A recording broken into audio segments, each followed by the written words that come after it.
Oke, Dewi. Oke, selamat malam teman-teman semua, Namo Buddhaya. Selamat bergabung kembali bersama kita, Komunitas Chan Indonesia dalam berlatih dan belajar Dharma bersama. Seperti biasanya kita memulai sesi latihan kita dengan menyelaraskan tubuh dan pikiran, yaitu dengan metode meditasi gerak, yang di sini kita akan melakukan Akvo Moving Meditation. Setelah tubuh dan pikiran terasa diselaraskan, kita akan sama-sama memasuki sesi meditasi duduk. Kemudian setelah itu, kita baru akan menutup sesi meditasi kita dengan body massage berkesadaran.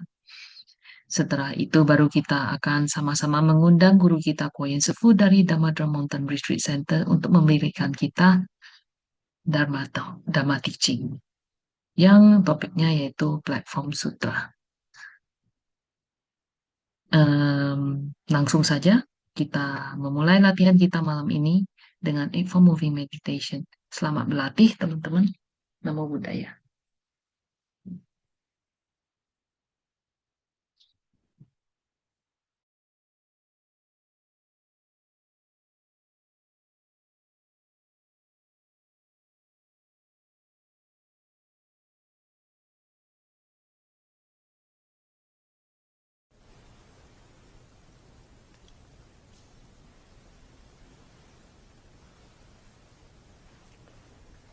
Good day, everyone. We will begin with the exercise. When we do the exercise, remember always use our body as a grounding place and fully aware of the movements of the body, the sensation of the body. When we are aware of the movement of the body, is to aware of the main part first and then continue on to the entire body.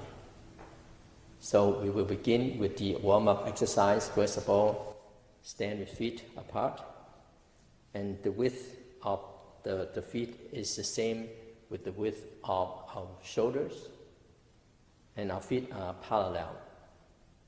The first one is to swing your arms left and right while turn your body left and right.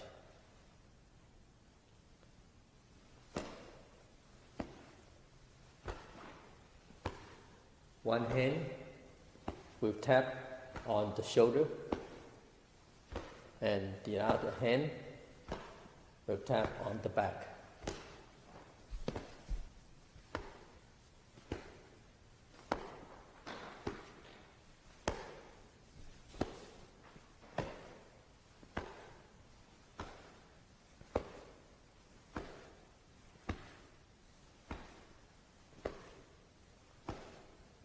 Fully aware of the movements of the waist,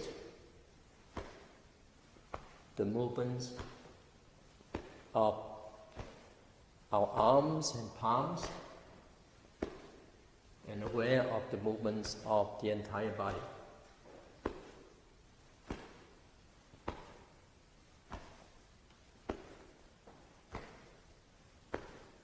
Relax the entire body, aware of the sensations of the body.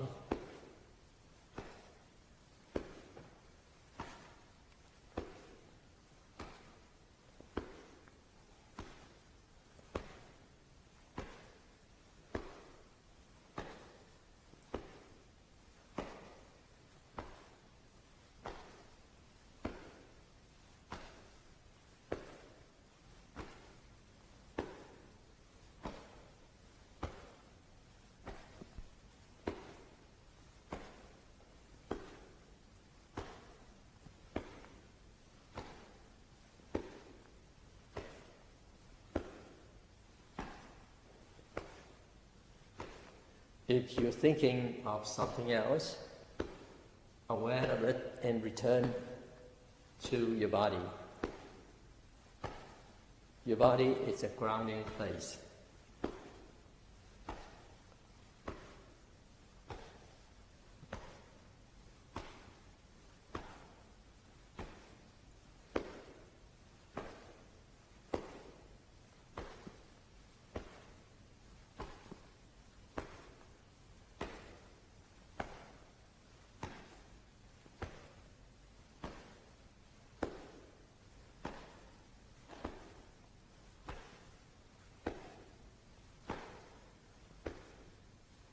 enjoy the time that you here and now.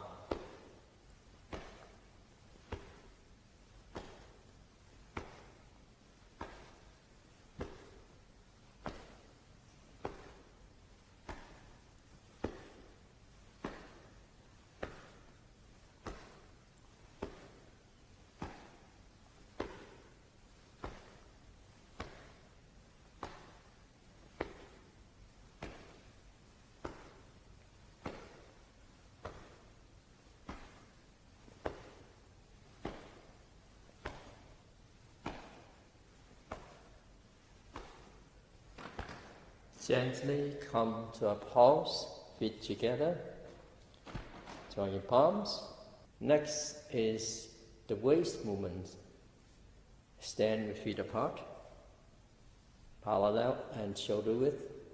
Hold your palms to your waist, bend your waist to the left, front, right, and back.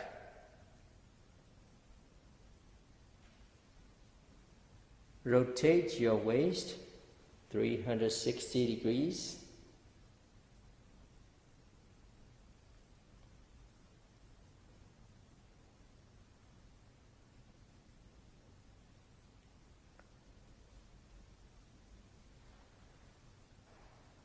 Fully aware of the movements of the waist that guiding the entire body.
Reverse direction to your right, front, left, back,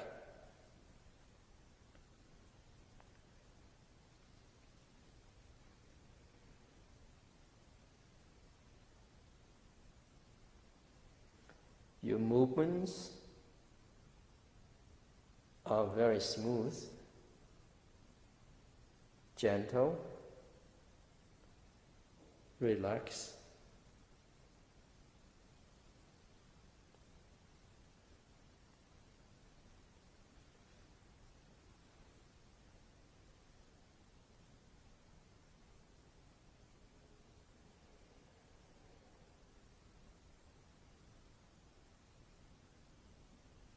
Enjoy your movements right there.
return to the upright position. Join your palms, feet together. Next is to swing your arms back and forth while bend your knees up and down. Stand with feet apart, parallel and shoulder width.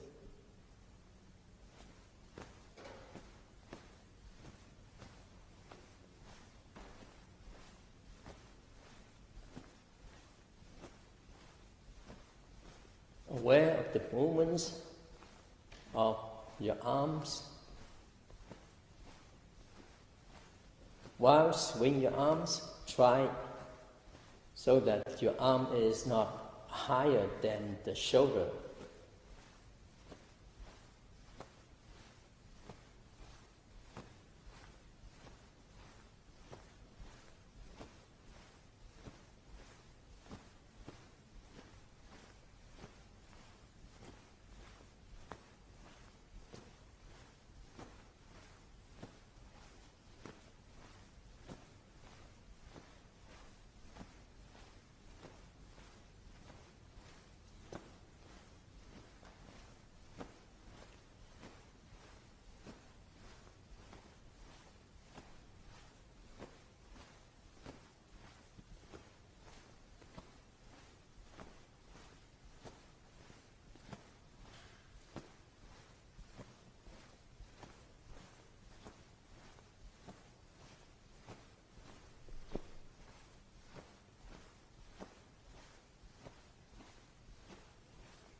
Gently come to a pause, feet together, join your palms. Next is knees movements. Place your palms to your thighs and bend your knees starting from the left,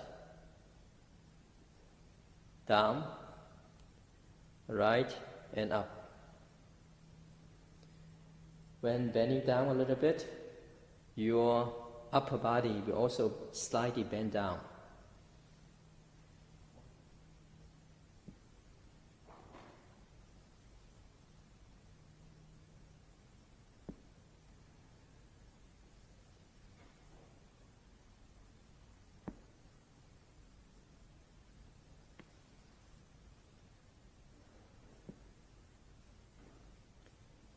Reverse direction.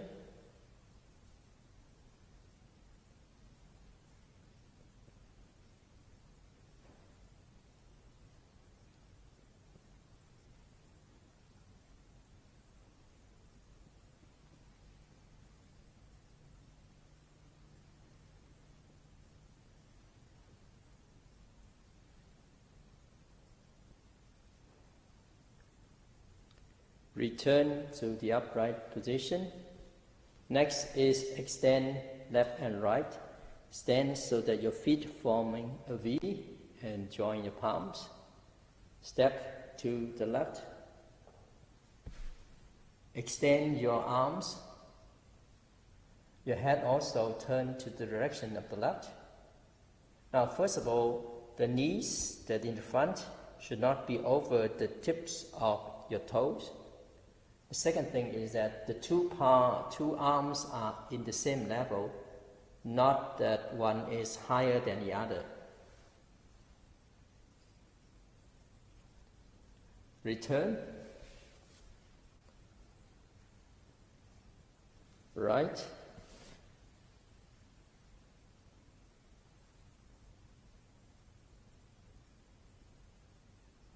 Return. Left.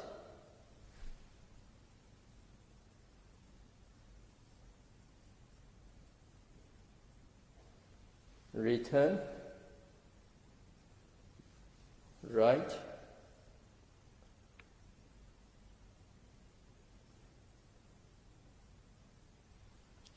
Return.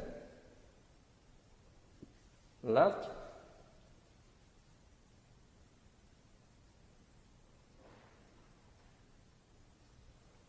Return. Right.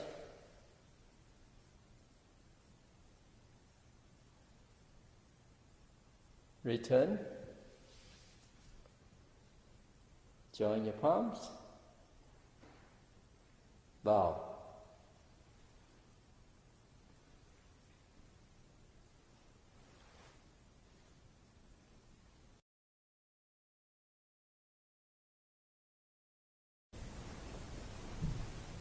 So we are ready for meditation. You loosen everything that is tight in your body, and then sit on the cushion. Start with joining your palms. Place your palms, place your awareness to the tips of the middle fingers.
Place your palms to your knees. We will do the head movements, starting from the left, front, right, back. Again.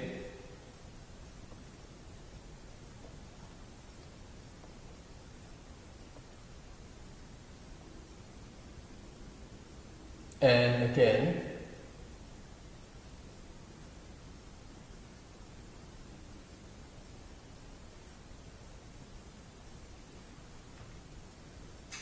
Reverse direction. Right, front, left, back. Again.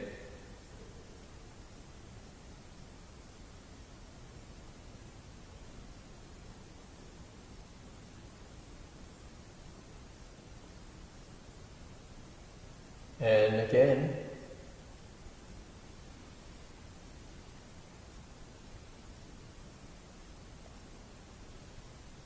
Return your head to the upright position. Now do the 3 deep breathings. Make your palms like this and place your palms to your abdomen. The navel will be in the center of the oval shape. Breathe in to your nostrils. Bend your body down. Breathe out to your mouth.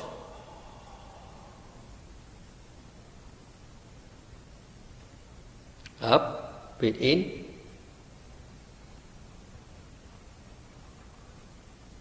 Down, breathe out.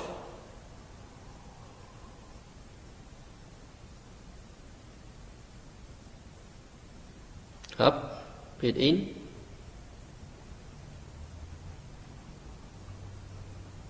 Down, breathe out.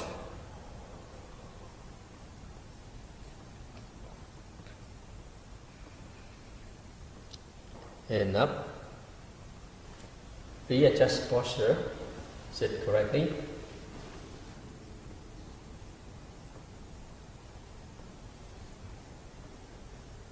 Now check the entire body. Make sure that all the muscles are loosened.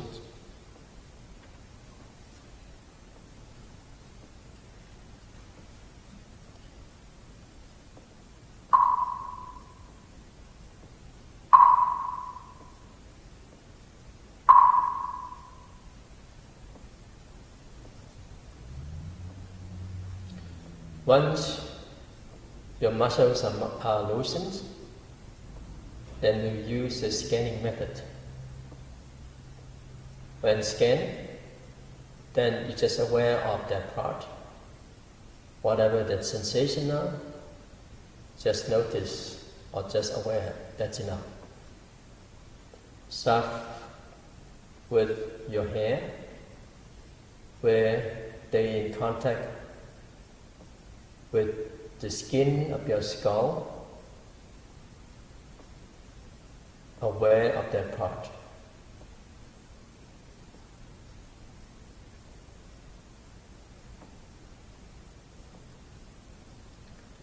Your forehead,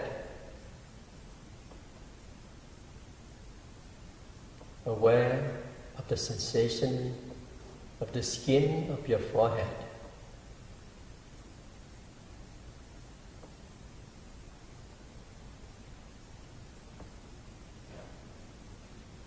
Your eyes,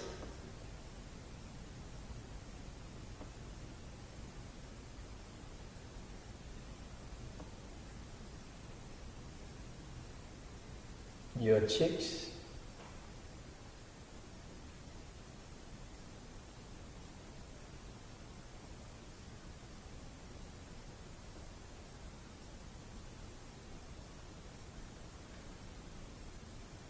your nose, your mouth and your chin.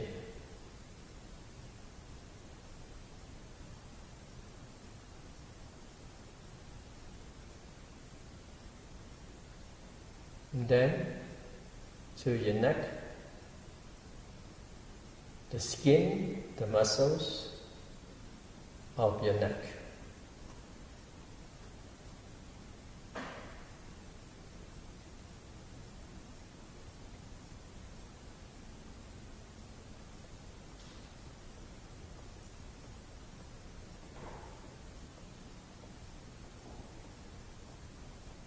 Shoulders,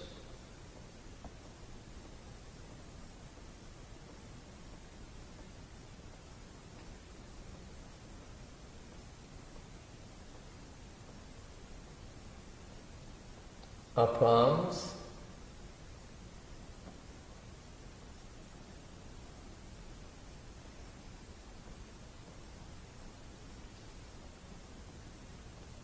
lower arms,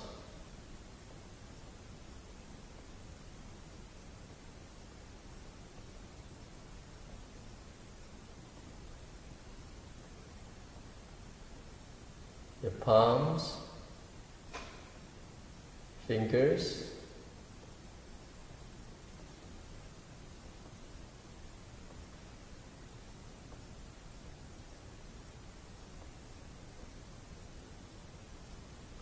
your chest,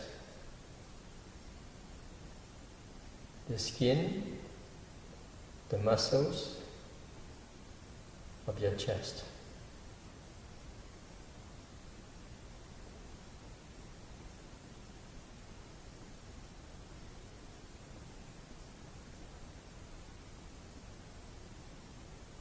Your stomach,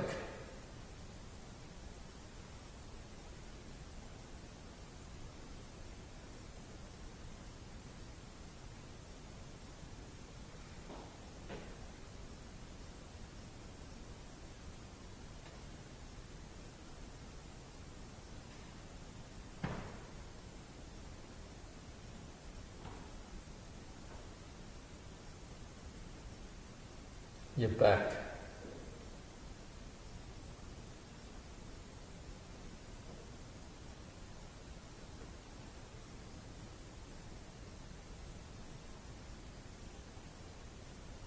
the waist area,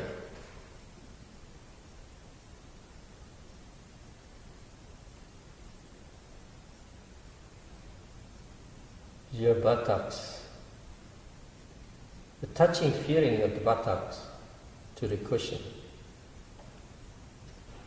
Put all your weight down to the cushion.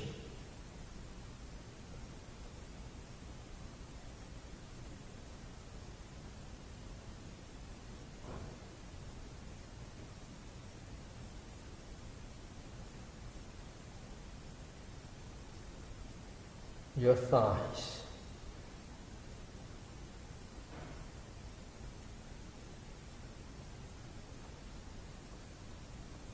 your calves,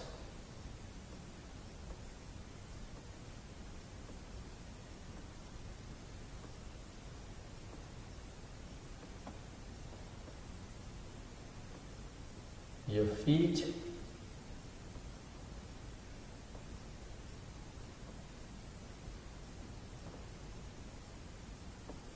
return to the entire head,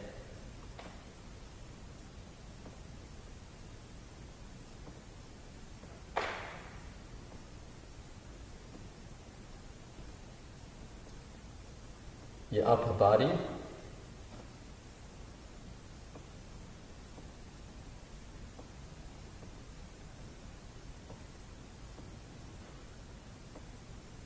your lower body, then the entire body that's sitting here. You're calmer and calmer.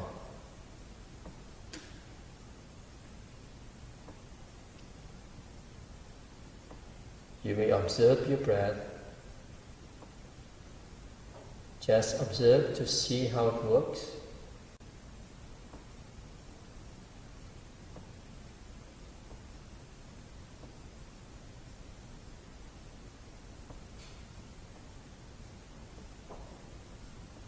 And then,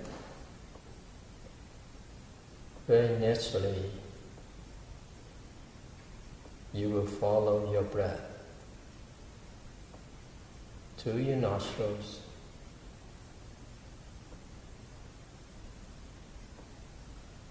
In and out. If you feel that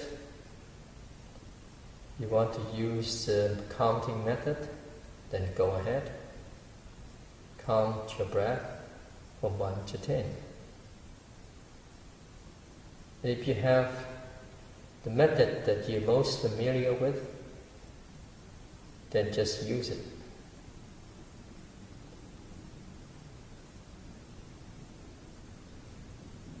Don't mind your wandering thoughts. They come and go by themselves. All you need to do is don't follow them. You are working on your method right now. Stay with a clear mind. And of course, you already relaxed the entire body. Also relax your mind.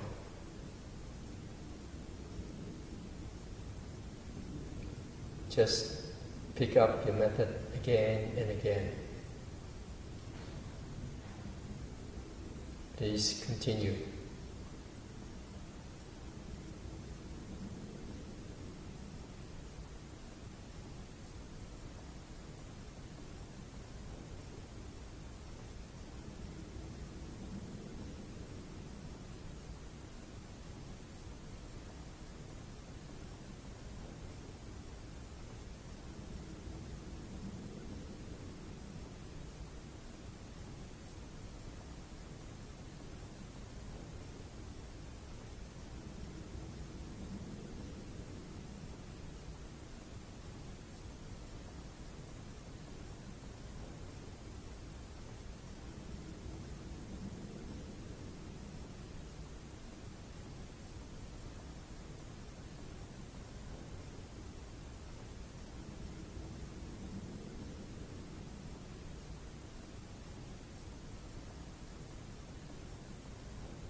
When you hear the sound of the chime, tell yourself to come out of meditation. Take 3 deep breaths.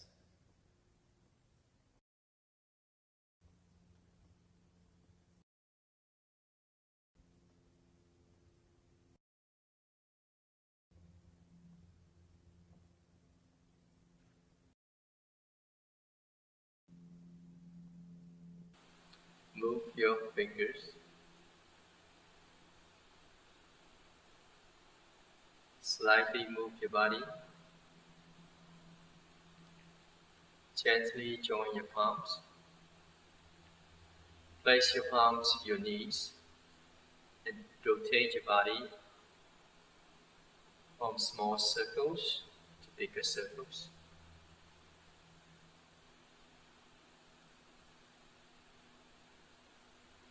Reverse direction.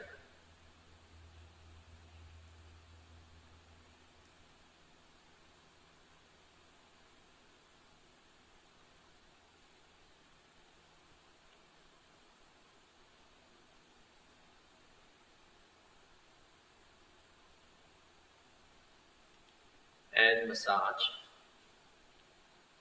Rub the back of your thumb so heat is created. And then press your eye sockets inward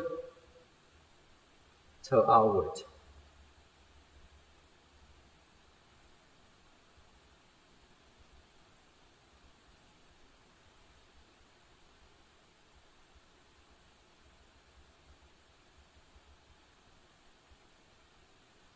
Then rub your palms.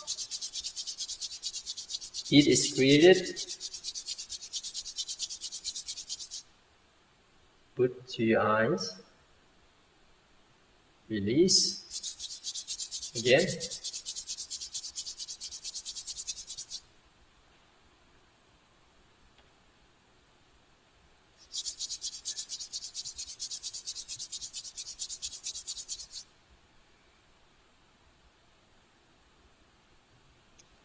Rub your palms and wash your face gently. Below, inward, up and outward.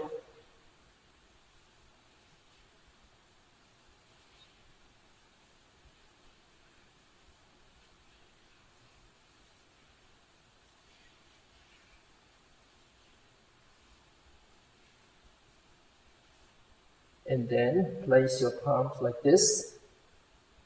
Right hand to the left temple, left hand to the right temple. And massage your head and the back of your head.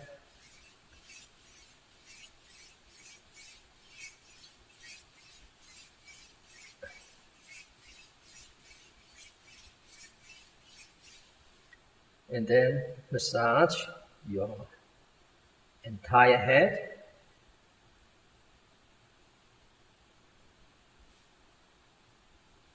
And then press the neck like this. Release and press again. Release, press,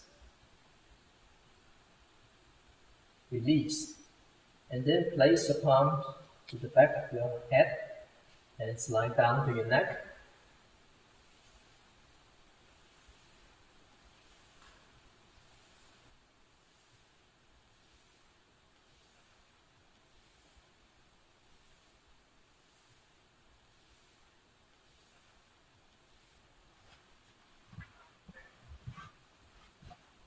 And then your ears, squeeze from the edge and inward.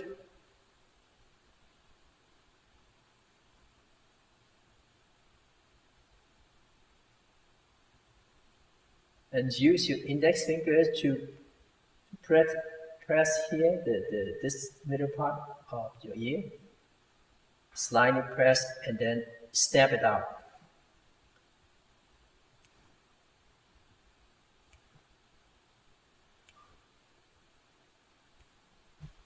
And then use your finger to rub the shoulders, the muscles of the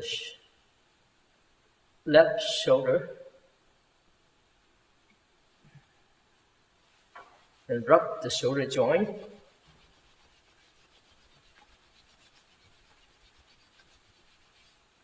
And squeeze the muscles of the upper arm, all the muscles.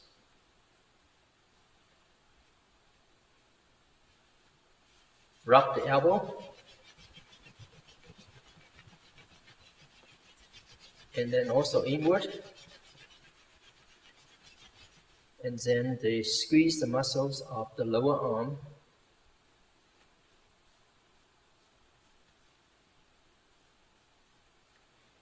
And then press this point where the thumb and the index finger meet here of your palm.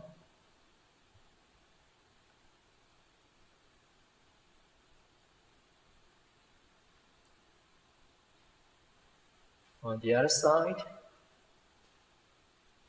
the right shoulder muscles, squeeze, rub the joint, squeeze the muscles of the upper arm,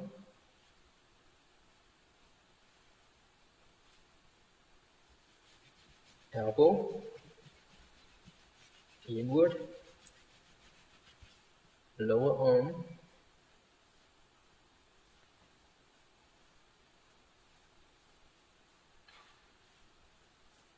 and this point.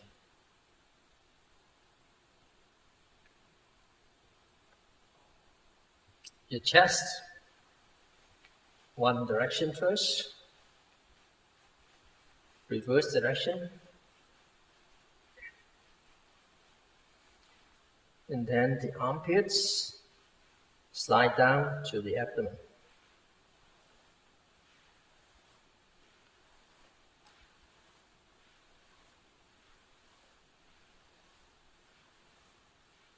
The stomach, one hand on top and one of the other.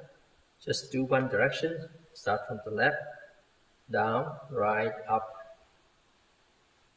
Do it slowly.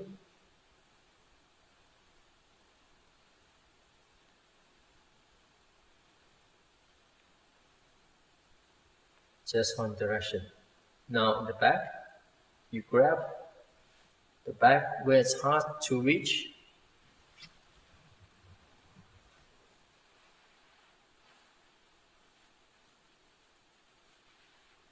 With the two hands,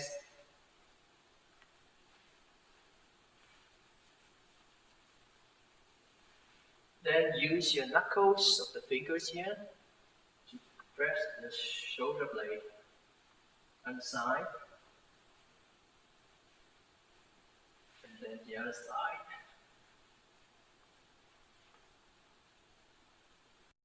Then use the knuckles of the fist to press along the two sides of the spine.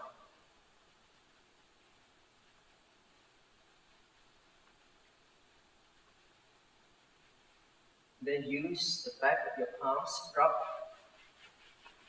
crisscross like this.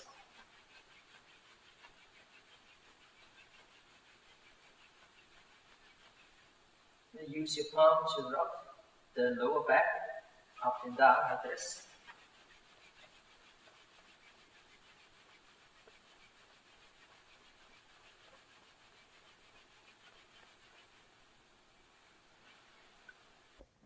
Then now is your left thigh. Squeeze the muscles.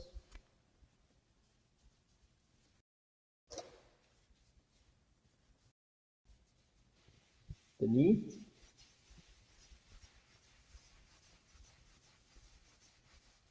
And the calf.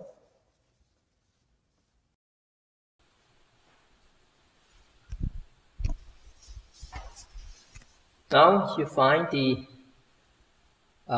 the shin bone, and then the left side of the shin bone.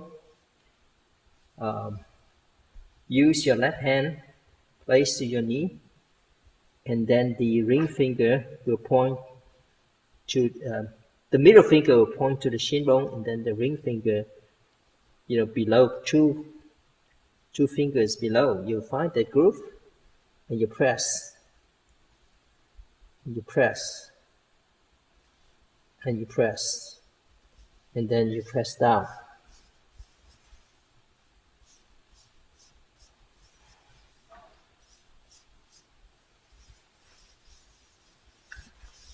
Finish with the left, now it's the right. Squeeze the muscles of your thigh.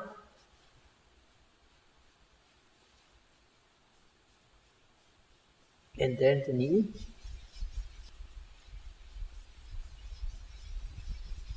And then the calf. Squeeze the muscles of the calf.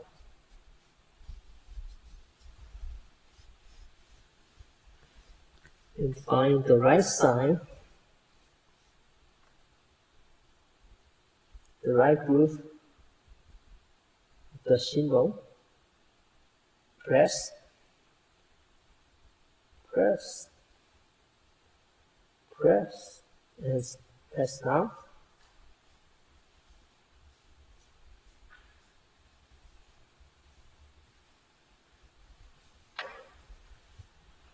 Okay, now is the feet.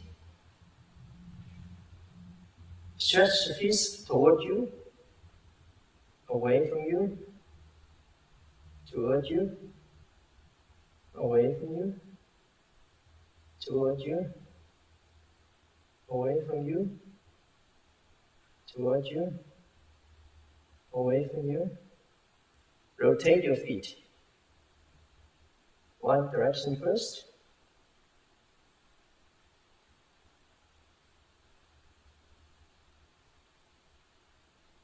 Reverse direction.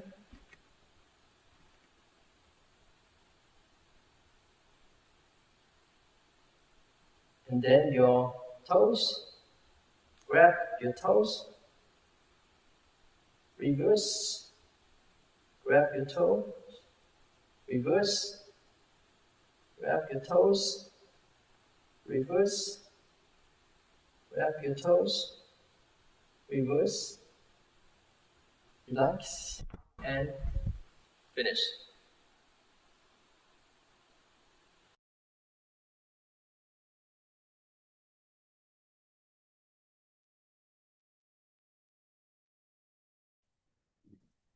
Selamat bergabung kembali teman-teman semua.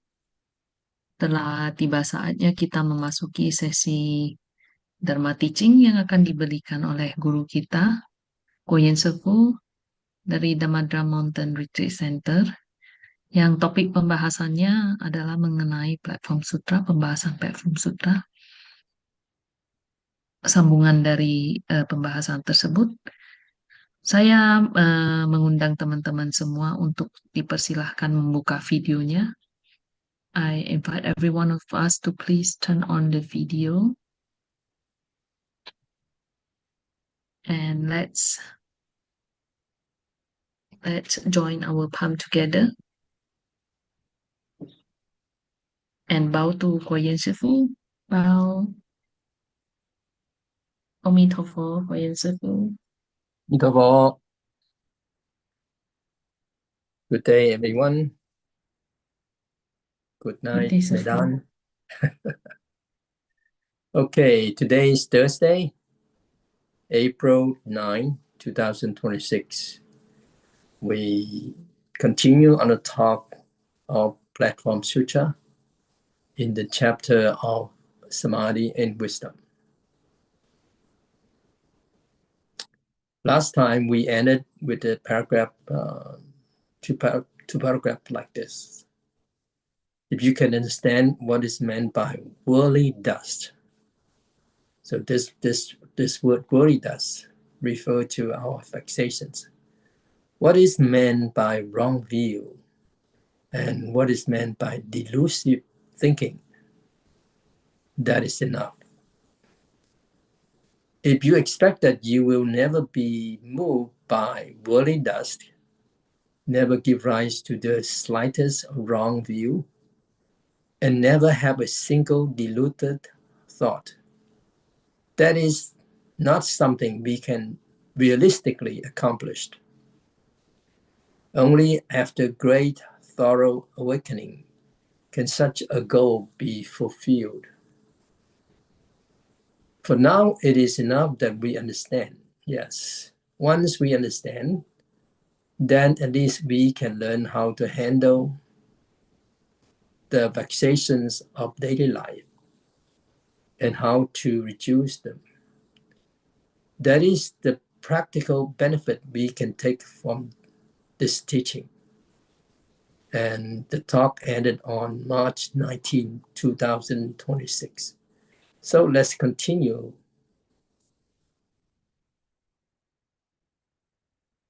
First of all is the translation. Good friends in Dharma. Now, this section here talk about suchness, talk about original self-nature. So, good friends in Dharma. What does know mean? Know what? Know here referring to Wu. And what does thought mean? Nian, thought that thinking of what? No means no dualistic marks, dualistic mark, and no mind that is caught in the various kind of worldly dust and affliction. Thought means thinking of the true suchness of original nature. Suchness is the essence of thought, and thought is the functioning of suchness.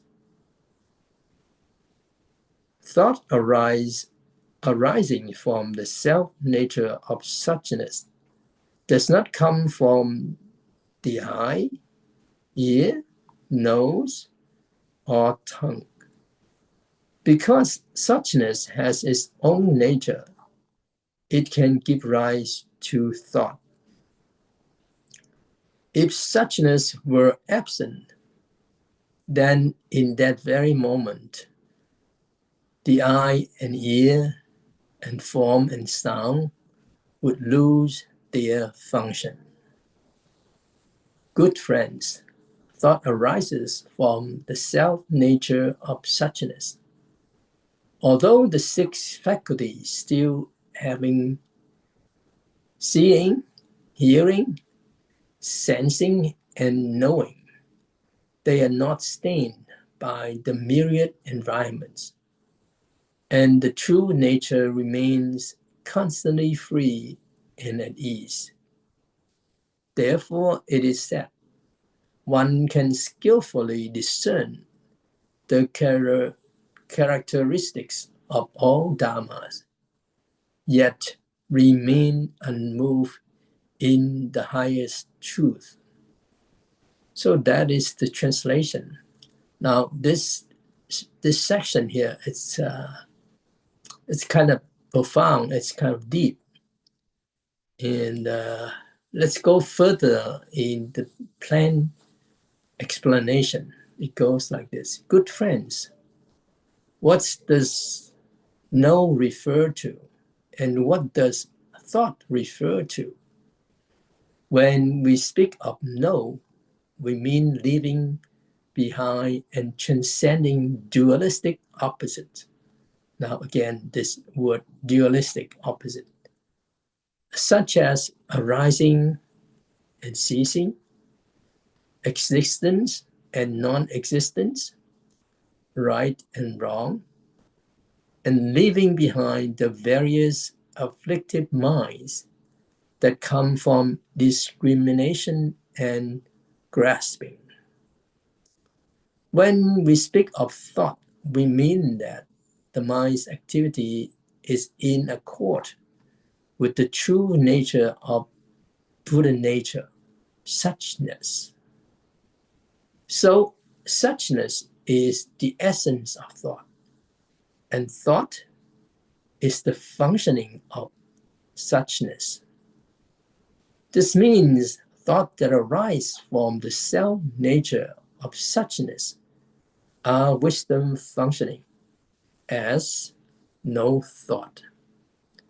There is no self-centered grasping inside them. Therefore, thought arising from suchness are different from the ordinary thoughts that arise in everyday people. Because of self-nature of suchness has wondrous function, it can respond to conditions and give rise to thought. If there were no suchness as the basis, then this physical body's eye and ear and the objects they perceive, form and sound, would immediately lose their function. Good friends, suchness truly can respond to conditions and give rise to thought. Even though this single thought can still see, hear, sense, and know the external world, it is illuminated by profound prajna wisdom. Therefore, both body and mind are not influenced by external circumstances and do not give rise to attachment. For this reason, one can always remain liberated and at ease. So that is a further explanation of the translation. Since both are in English, you could say that we repeated some passage there. So we have some idea. I cannot say that we get them all, but there's still certain terms that need to be clarified. So first one is, what are dualistic marks? Okay. This refers to the way we usually experience the world as pairs of opposite.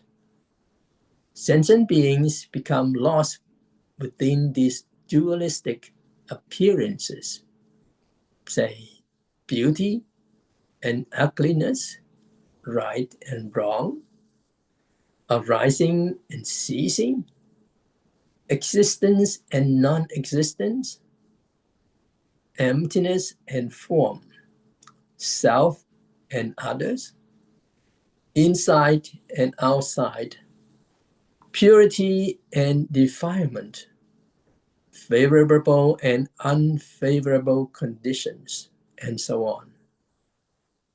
If we become calculated and attached within any of these dualistic opposites, then all kinds of afflictions appear. Diluted perceptions of worldly dust surge forth, and they cover and obstruct the pure nature of suchness. So this is something about dualistic opposites. This, for us, we are very familiar with, since we live in this world and we're functioning within this world. And these dualistic ideas we are confronting every day. The second one is suchness. Now, let's defining it through its linguistic roots. First of all, suchness. Now, either Sanskrit or Pali, is tatata. Tatata. So T-A-T-H-A-T-A. It also called true suchness. In Sanskrit is Buddha Tatata.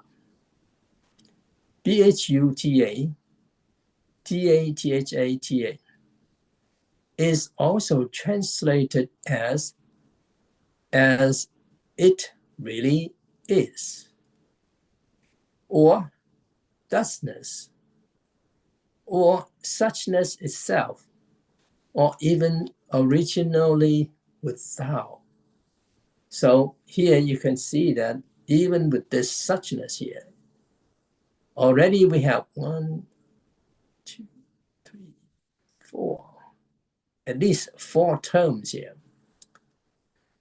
In Buddhist terminology, it is commonly explained as the nature of dharmas, the true reality of phenomena, the true self-nature of all dharmas. So the word tatata in Sanskrit and Pali, tataka comes from the adverb tata, T-A-T-H-A, meaning thus, in this way, just so. When the abstract noun ending is added, it becomes tatata. So a philosophical term pointing to the way things are, the manner in which reality presents itself. It means letting things be exactly as they are, allowing dharmas to exist as they exist, to be what they are, that is the true essence of things. Buddha often referred to himself as the Tathagata. So it means thus come one, or thus gone one, coming or going, which comes from the same root. So when Chinese translators render the sutras, they use terms like in Chinese called ru or ru to convey this meaning. Just like that, exactly thus. Okay, now we come to Buddha Tathata.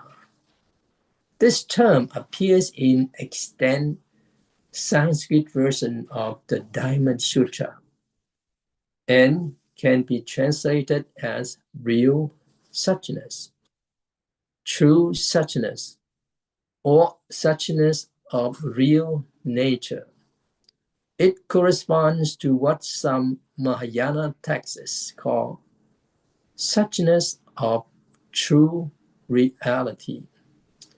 The word Buddha, B-H-U-T-A, comes from the verb B-H-U, referring to be, to become, and carries meanings such as already formed, already existing, what has come into being. And by extension, it is existence, essence, being, reality, living beings, elements, and so forth. In Chinese, it was translated as real or true. So by adding true to suchness, we get this word true suchness, meaning the way really reality does present itself, or free from distortion and inversion. A reality even more true than mere surface appearances. Suchness is also another name for Buddha nature. Suchness is an unconditioned Dharma. Now, this one, unconditioned Dharma, it's the reverse of the so-called conditioned Dharma. Conditioned Dharma refers to something that is coming because of many conditions, so it's always changing, non-stop. Now, this unconditioned Dharma is already transcended the impermanent world, right? So it goes beyond that. And that's why it's called unconditioned Dharma. Inherently pure, inherently unmoving, and unborn, and unceasing. So again, there's not moving, there's not born and not die, unborn and unceasing. So it goes beyond the so-called conditioned Dharma. Therefore, strictly speaking, suchness itself does not produce thoughts because it's not born. The moment thoughts are produced, that would belong to the realm of condition, arising, and ceasing. Here, the text is pointing to a subtle point.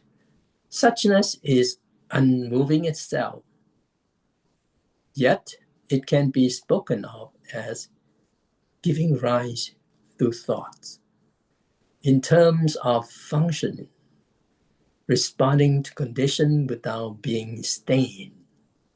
See, it's important here. Responding to condition without being stained. That means no self-centeredness, no vexations, no affliction are involved here. We have different translation now. Because sentient beings' capacities differ, and because Buddhist terminology can be extremely profound, translators throughout history use different strategies, sometimes adding, subtracting, or adapting terms to help people understand. In early Chinese Buddhist translations, before the Eastern Jin period, suchness was sometimes translated as originally without. Influenced by Taoist language and the method of matching concepts. This even gave rise to certain original non-existent interpretations at that time. Now, again, non-existence. Kumarajiva often translated it simply as such, and Gunabhadra translated it as such, a more direct rendering. Later translators such as Bodhi Ruchi and Xuanzang used the term true suchness, combining direct translation with interpretive clarity. After Xuanzang, this true suchness became the standard translation in most cases.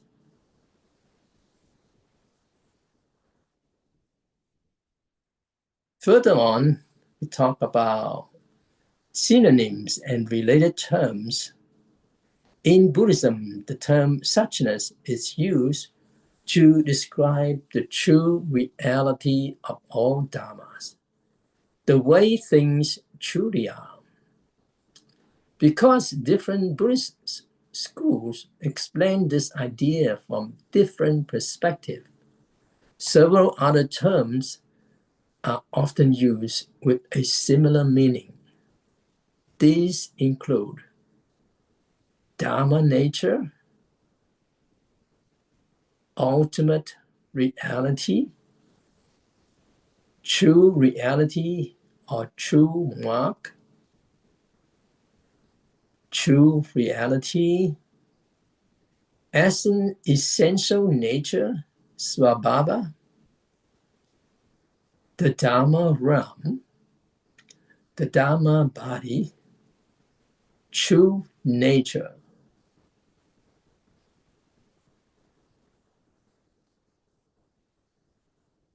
So there are already, at least here is eight different terms.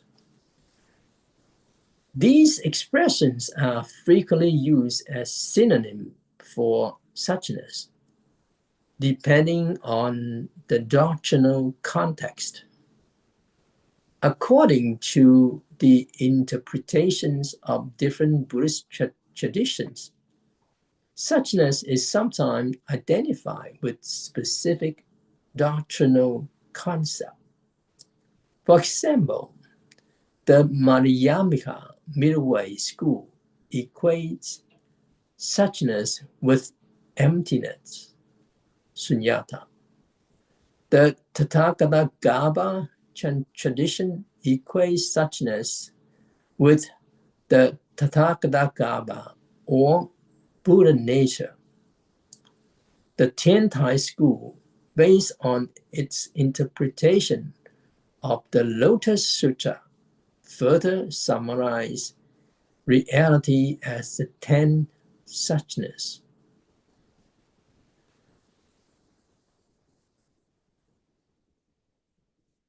Now, this is the next one be overview of the theoretical background. In certain treatises and doctrinal system, in works such as the doctrines of the school that analyze teaching, Nagarjuna's Mahaprajna Paramita Shastra and the Yogacara classification of the 5 categories and 100 dharmas, the term suchness is regarded as an unconditioned dharma. Now again, you heard this word, unconditioned dharma. And in the Agama Sutra, the Buddha taught his learned disciple to correctly understand and clearly see dependent origination. Through genuine insight and direct contemplation, practitioners observe that the 5 aggregates, sometimes we use 5 skandhas, including form and the rest, are impermanent, unsatisfactory, not self, and not belonging to a self. When this true wisdom arises, liberation is eventually realized.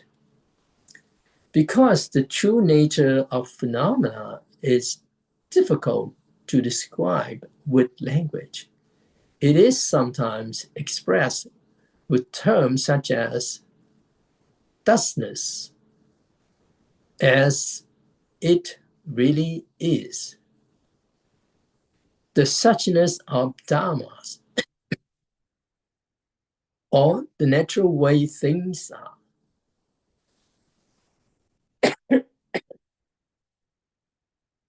These terms all attempt to point toward the same reality.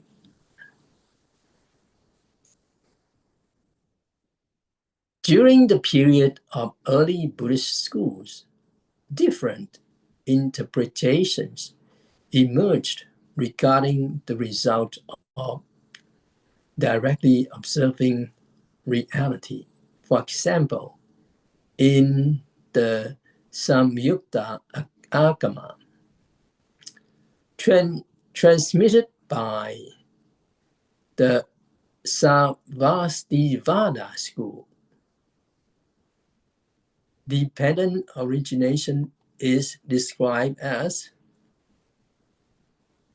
because this existed, that exists, and conditioned phenomena are described as the Dharma abides in the Dharma realm and follow dependent origination.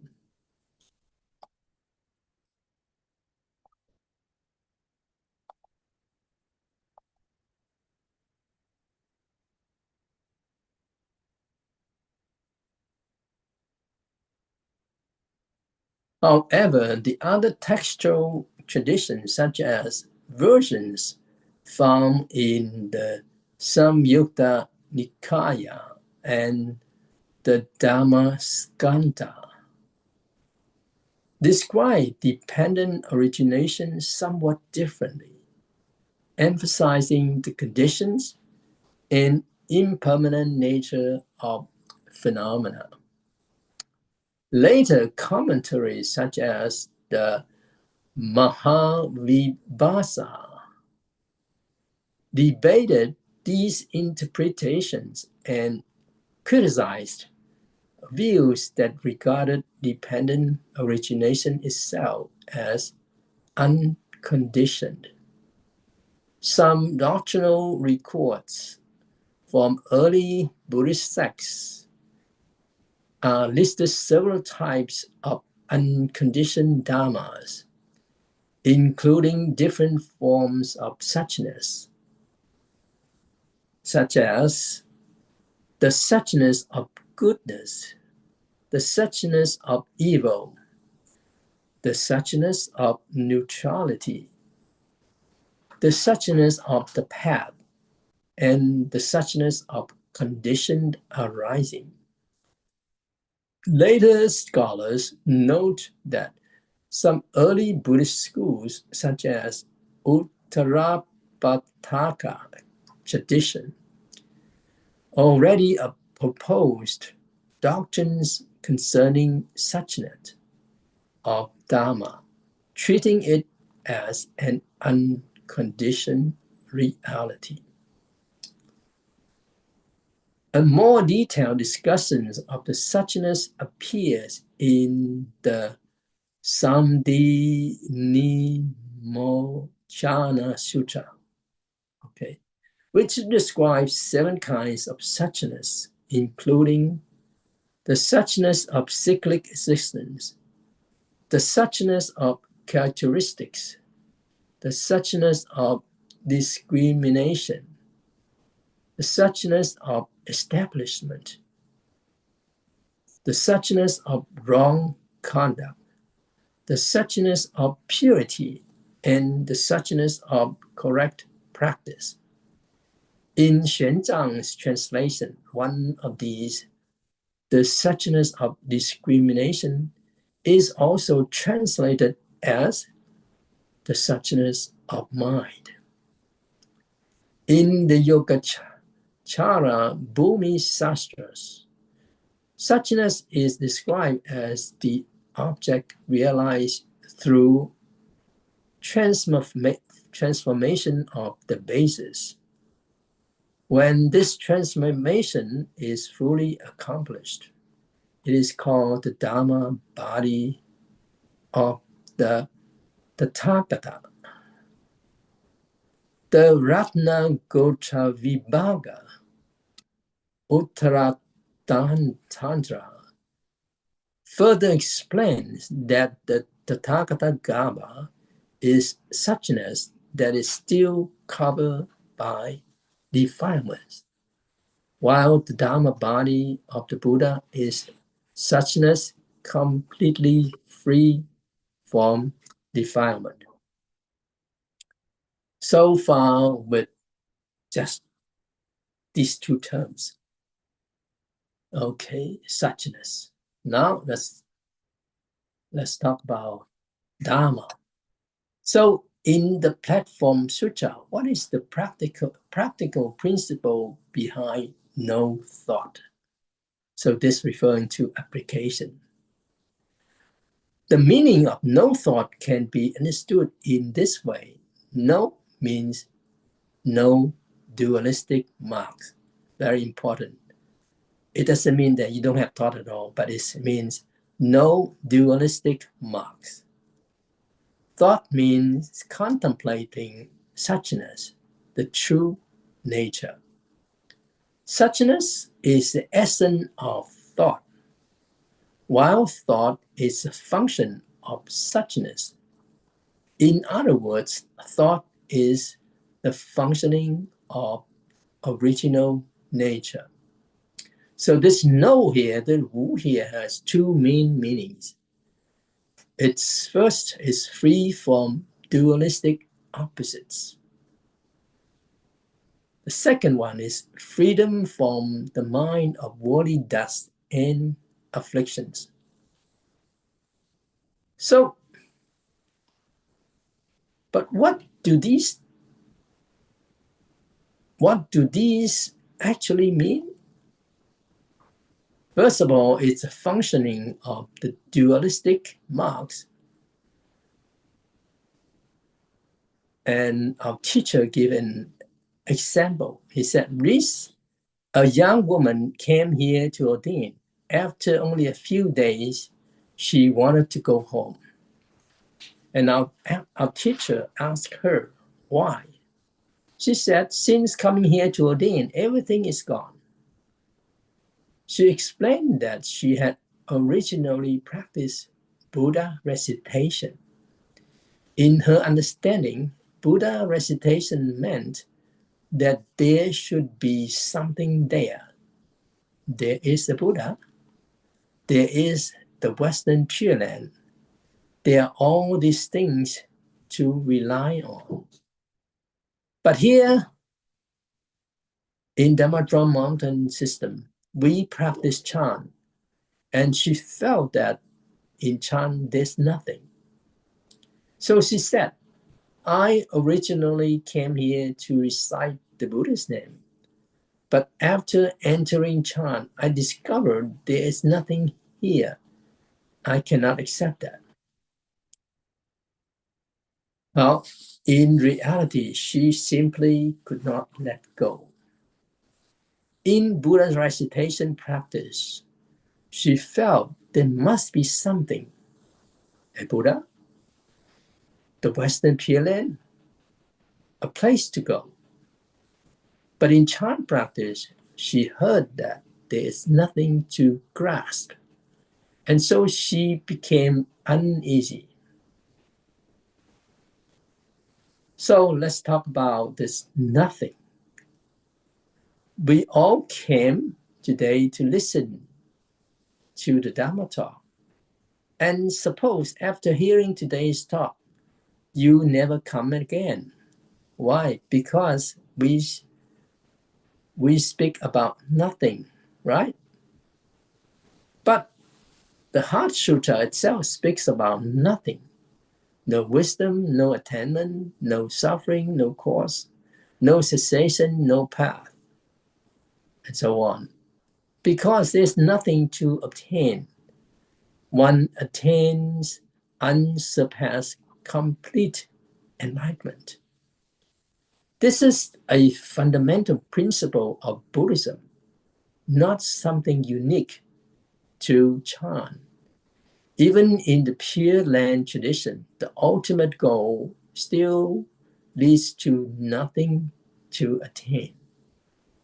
However, this nothing begins from the stage of something. You have to have something first. If there were no something, we would not even need to speak of nothing. Because we speak of nothing, it means we are still at the stage where something appears to exist. If someone were already completely in the stage of nothing, then there would be no need to speak about it at all. So whenever the scriptures speak of nothing, they are reminding us we are still at the stage of having, which is referring to existence. So don't be afraid. So let's give and ask you something. Do I have hair or not? I have hair, so I save it up. Every 7 or 10 days, I shave my head again. You cannot say that because my head is shaved, there is no hair at all. Now, again, the question is, what are dualistic marks? We have gone through that. But dualistic marks referring to pairs of opposite. For example, life and death are a pair. Male and female are a pair. Young and old are a pair. So take life and death as an example. When we speak of life and death, are they one thing or two? So this is for you to ponder. Death is the death of something that was alive. Because there is life, there is death. So are they really one thing or two? That is simply the end of that living phenomenon. We call it life because the thing is still alive and has not yet died. Life is spoken of in relation to death, and death is spoken of in relation to life. So, no dualistic marks means liberation or transcendence. These two appearances are actually just two sides of the same reality. When we become liberated from life and death, we call it neither arising nor ceasing. That is what is meant by no dualistic marks.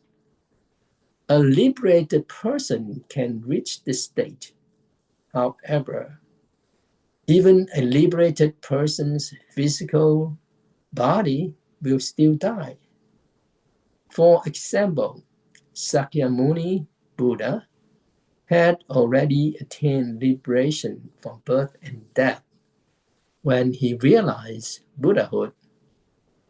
Yet, when he was 80 years old, his body also died. But the death is not called death. It is called parinirvana, or perfect stillness. Why? Because in the Buddha's own realization, life and death were not two different things. They were the same. One who has attained liberation places life and death beyond concern. For such a person, there is no difference between them. That is liberation. People who cling to life and death, he cling to life and fear death, cannot understand that life and death are the same reality. If someone truly realized this, they would no longer fear death. But on the other hand, some people are the opposite. They long for death and fear life. For them, life seems worse than death. They feel that everywhere there are thorns, traps, and dangers. Life feels full of threats, so they think dying would be better. Such people have not attained liberation either. Some of them even wish to die sooner rather than later. How do they die? Through suicide. But does suicide bring liberation? Some people think that once they die, everything will be over. They think life is so painful. If I die, all problems will disappear. But that person has not attained liberation at all. Therefore, for those who study the Buddha's teaching, no matter what disasters or suffering we encounter, we should not end our lives or commit suicide. So, when we say no dualistic marks, it means that we do not greedily pursue things that we should not obtain, and we do not reject difficulties that we must face. If hardship comes, we accept it. If something cannot be obtained, we let it go. Of course, things that can be pursued appropriately should still be pursued, and things that should be let go should still be let go. Otherwise, living in this world, we would only become a burden to society. If we accumulate debts in life, those debts become burden for others. Therefore, since we have come into this world once, we should try to clear our debts.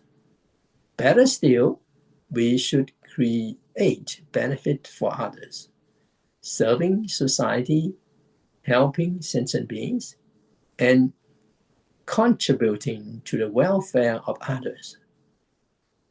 If we must endure a little more hardship or difficulty ourselves, that is still worthwhile. This is what is meant by formlessness. When we understand formlessness, we see things from both the positive and negative sides, yet both sides are fundamentally the same. That is called formlessness. It does not mean that the two sides disappear. Rather, it means that they are no longer posed as two separate realities.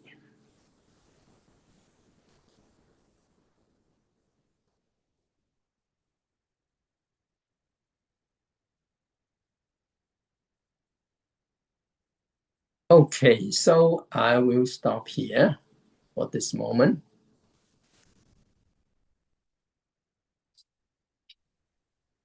Thank you, Koyen Sefu, for the Dharma teaching.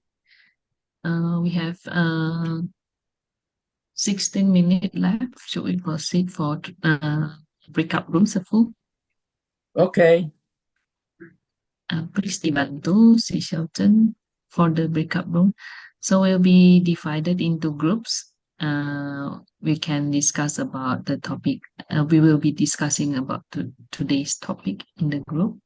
And if any of us have any question, you may ask directly your question to Koyen Sefu by unmuting yourself and turn on your video. Thank you.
We're still waiting for the rest of the Yeah, no problem. friends.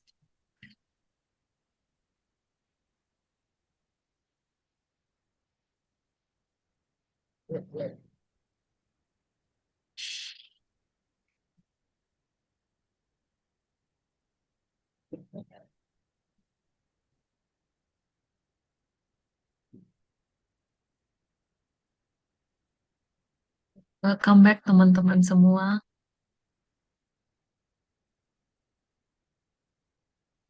Apakah ada yang punya pertanyaan?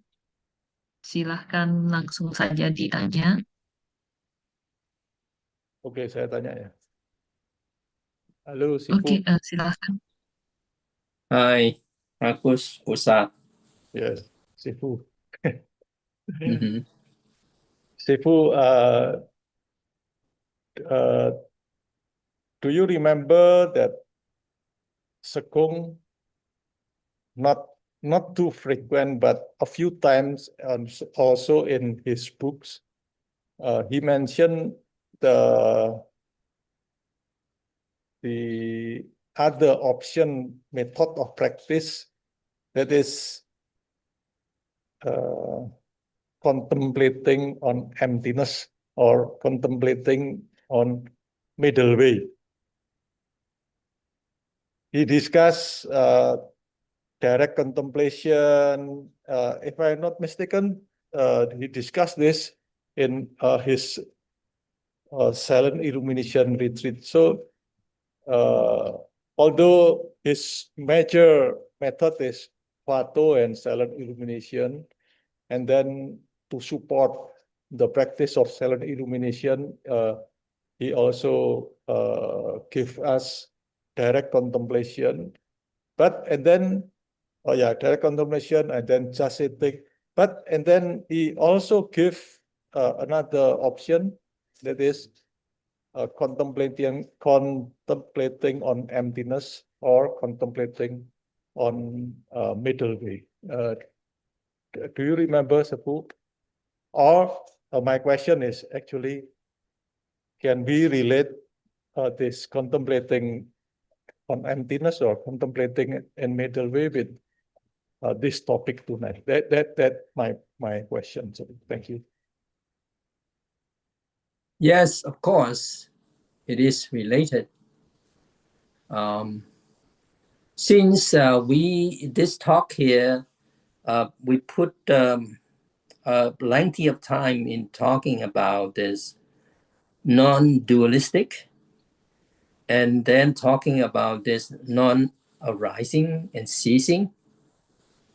So itself is the contemplation of the middle way and contemplation of the emptiness.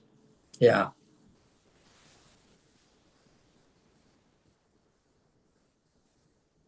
Can we say that the approach is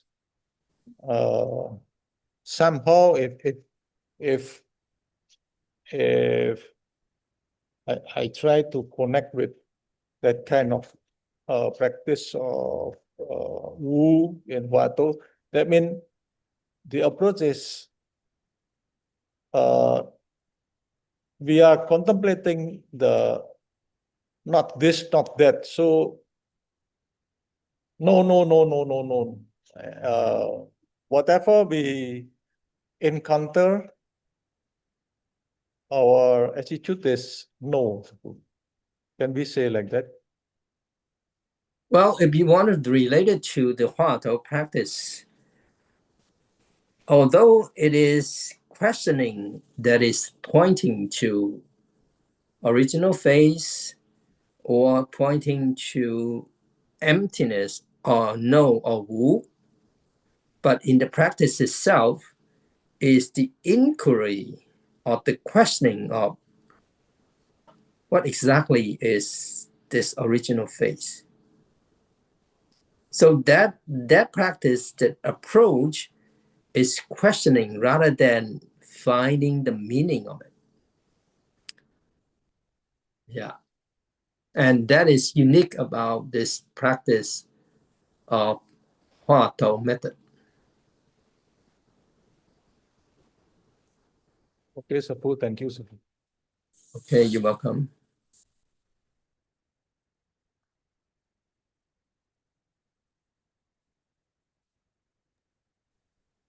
Ada lagi pertanyaan dari teman-teman?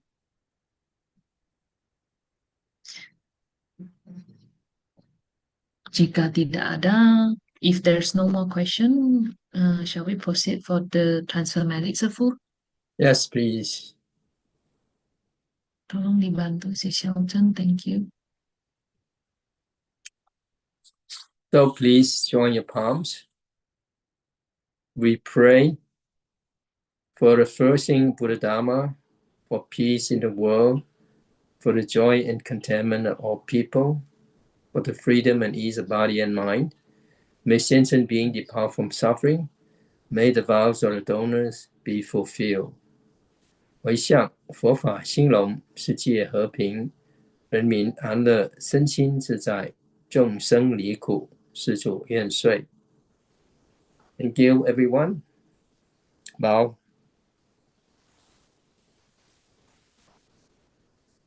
Thank you, Shifu. Thank you, Shifu. Thank you, Thank you, Shifu. teacher. Bye-bye. Thank you, teman-teman semua. Thank you semuanya. Thank you. See you next time. Thank you teman-teman. Thank you, and see you next week. Next week. Yeah, next week. Shifu. Next week, right? Next week, Yes. right? Next Thursday. Bye. Have a good day, Bye-bye. Shifu. Thank you teman-teman semuanya. Thank you Kak Agus, Cinovi, Cinega, Ciwiana. Thank you. Ya teman-teman semuanya. Thank you. Bye. Bye, Ci Cecil. Good night. Thank you, Ci Xiaozhen. See you tomorrow.